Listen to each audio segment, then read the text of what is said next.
semuanya, selamat malam Ibu Herda, selamat malam juga teman-teman. Perkenalkan, nama saya Nola Almas.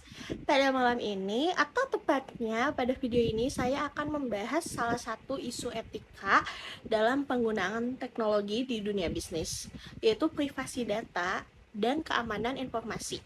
Dengan mengambil contoh kasus kebocoran data pengguna dari Tokopedia.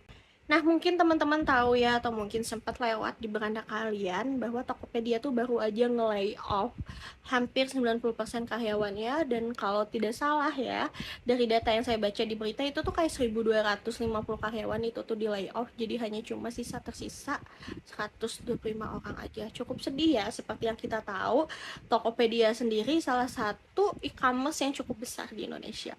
Oke, back to topic, kita mau bahas dulu nih, apa sih yang dimaksud dengan isu etika teknologi dalam bisnis? Isu etika teknologi adalah persoalan yang muncul ketika pengguna teknologi dapat mempengaruhi hak, keamanan, dan juga kepentingan orang lain.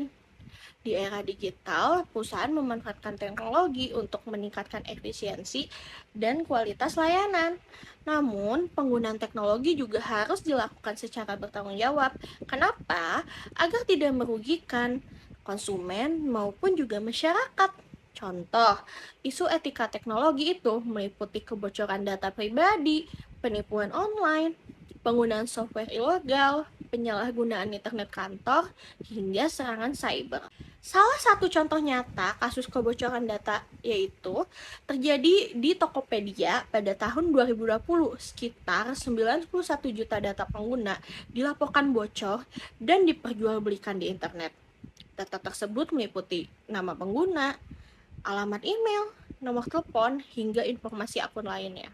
Walaupun Tokopedia menjelaskan bahwa kata sandi pengguna sudah dienkripsi, tapi insiden ini tetap menimbulkan kekhawatiran mengenai keamanan data pribadi pelanggan. Menurut saya, kasus ini menunjukkan bahwa perlindungan data bukan hanya menjadi penanggung jawab teknis tim IT, tapi juga menjadi tanggung jawab bagi etika perusahaan itu sendiri. Ketika pelanggan memberikan data pribadinya, mereka memberikan kepercayaan juga kepada perusahaan. Oleh karena itu, perusahaan wajib menjaga kerahasiaan data tersebut serta menggunakannya secara transparan dan bertanggung jawab. Sebagai respon terhadap insiden tersebut, Tokopedia melakukan investigasi bersama ahli keamanan cyber, lalu meningkatkan sistem keamanan dan menghimbau seluruh pengguna untuk segera mengganti kata sandi.